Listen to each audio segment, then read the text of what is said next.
اعوذ باللہ من الشیطان الرجیم بسم اللہ الرحمن الرحیم۔ حضرت موسیٰ علیہ السلام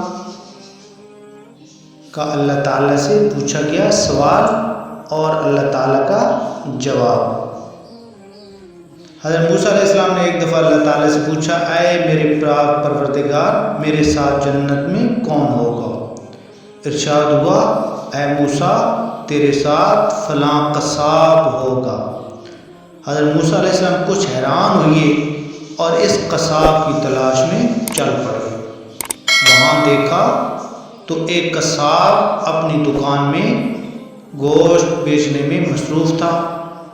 اپنا کاروبار ختم کر کے اس نے ایک گوشت کا ٹکڑا اپنے کپڑے میں لپیٹا اور گھر کی طرف روانہ ہو گیا۔ حضرت موسیٰ علیہ السلام نے اس قصاب کے بارے میں مزید جاننے کے لیے بطور مہمان گھر چلنے کی اجازت چاہی۔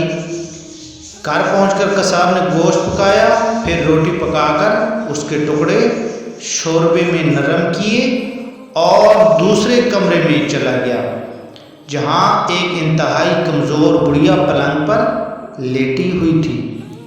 قصاب نے بمشکل تمام اسے سارا دے کر اٹھایا، ایک لقمہ اس کے منہ میں دیتا رہا۔ جب اس نے کھانا تمام کیا تو اس نے بڑھیا کا منہ صاف کیا۔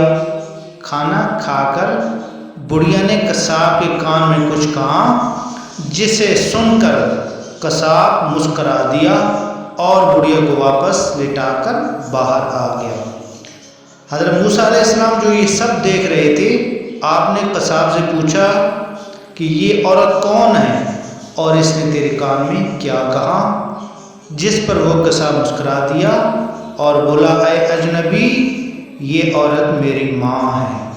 گھر پر آنے کے بعد میں سب سے پہلے اس کے کام کرتا ہوں تو خوش ہو کر روز مجھے یہ دعا دیتی ہے کہ اے بیٹا، اللہ تعالیٰ تجھے جنت میں حضرت موسیٰ علیہ السلام کا ساتھ عطا فرمائے، اور میں مسکرا دیتا ہوں کہ میں کہاں اور موسیٰ کلیم اللہ علیہ السلام کہاں۔ پھر حضرت موسیٰ علیہ السلام نے قصاب کو بشارت دی کہ اللہ تعالیٰ نے تیری ماں کی دعا قبول کر لی، اور سن اے قصاب، میں ہی نبی اللہ موسیٰ کلیم اللہ ہوں۔ اللہ پاک ہم سب کو اپنے والدین کی خدمت کرنے کی توفیق عطا فرمائے، کیونکہ جس نے ماں باپ کی خدمت کی اس نے دنیا میں بھی کامیابی حاصل کی اور آخرت میں بھی اس نے کامیابی کو پا لیا۔ اللہ تعالی ہم سب کو ماں باپ کی خدمت کی توفیق عطا فرمائے، آمین ثم آمین۔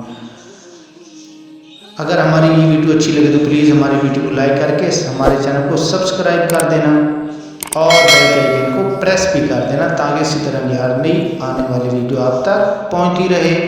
اللہ تعالیٰ آپ سب کا حامی و ناصر ہو۔ والسلام ورحمۃ اللہ۔